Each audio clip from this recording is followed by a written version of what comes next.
दिग्विजय को ध्वनि ने लगाया गलती से फोन। ध्वनि की आवाज सुन दिग्विजय कांप उठा। उसे हुआ अपनेपन का एहसास, आया उसे रानी की याद। रानी देख हुई शॉक्ड ध्वनि को। जी हाँ दोस्तों, पॉकेट में आसमान के आने वाले अपकमिंग एपिसोड काफी ज्यादा इंटरेस्टिंग और काफी ज्यादा धमाकेदार होने वाला है। जी हाँ दोस्तों, बता दें यहाँ पर शो में जैसे कि आप सभी को पता है 5 साल का लीप आ गया है और रानी और दिग्विजय की एक क्यूट सी बेबी हुई है और उसका नाम ध्वनि है। और यहाँ पर ध्वनि की कहानी दिखाई जा रही है, जहाँ पर अब आने वाले अपकमिंग एपिसोड में आप सभी देखेंगे कि ध्वनि अपनी माँ से सवाल करते हुए नजर आती है रानी से। जी हाँ दोस्तों, रानी जब डिलीवरी करके आती है तो रानी अपनी बेटी के साथ टाइम स्पेंड कर रही होती है। वहीं पर अपनी आई से एक कहानी सुनी होती है, जिस कहानी में रानी की कहानी ही सुना देती है उसकी आई, और यहाँ पर राजा उसमें मिसिंग रहता है। जहाँ पर अब ध्वनि पूछते हुए नजर आती है कि मम्मा रानी राजा की कहानी तो आई ने सुनाया, लेकिन उसमें राजा था ही नहीं, राजा कभी रानी का साथ क्यों नहीं देता है।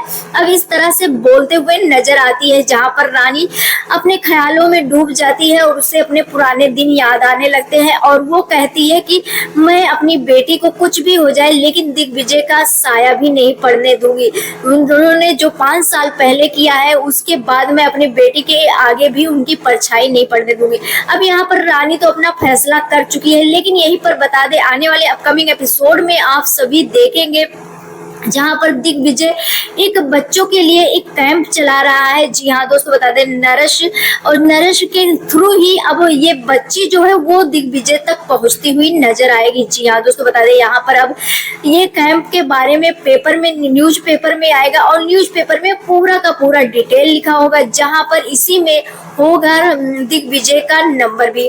अब यहाँ पर इतना सारी चीजें देख करके रानी की बेटी यानी कि ध्वनि करने वाली है दिग्विजय को कॉल, और दिग्विजय को जब कॉल करेगी तो कहेगी आप तो राजा हैं, आप इतना अच्छा काम कर रहे हैं सारे बच्चों के लिए, सारे बच्चों के भविष्य के लिए, ये बहुत अच्छी बात है, ये कोई राजा ही कर सकता है।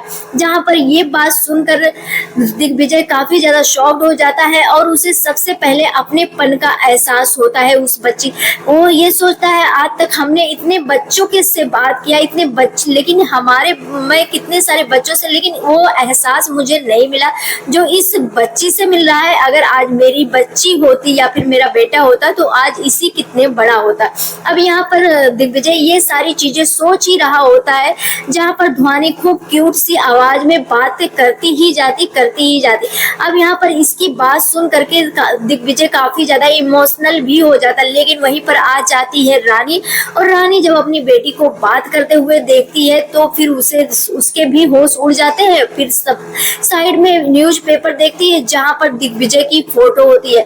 अब देखकर रानी शॉक्ड हो जाती है। जी हाँ दोस्तों, बता दें यहाँ पर अब रानी डर जाती है कहीं ऐसा ना हो कि घूम फिर कर दिग्विजय फिर से उसकी बेटी के पीछे आ जाए। जी हाँ दोस्तों, अब यहाँ पर रानी अपनी बेटी को दिग्विजय से छुपाने के लिए बहुत सारी चीजें करती हुई नजर आने वाली है, क्योंकि रानी नहीं चाहती कि दिग्विजय का साया भी उसकी बेटी पर पड़े। लेकिन आने वाले अपकमिंग एपिसोड में यही बच्ची होगी जो दिग्विजय और रानी के बीच की मिसअंडरस्टैंडिंग दूर करती हुई नजर आने वाली है। आप सभी कितना ज्यादा एक्साइटेड है हमें कमेंट सेक्शन में जरूर बताएं। मिलते हैं नेक्स्ट वीडियो में, बाय बाय।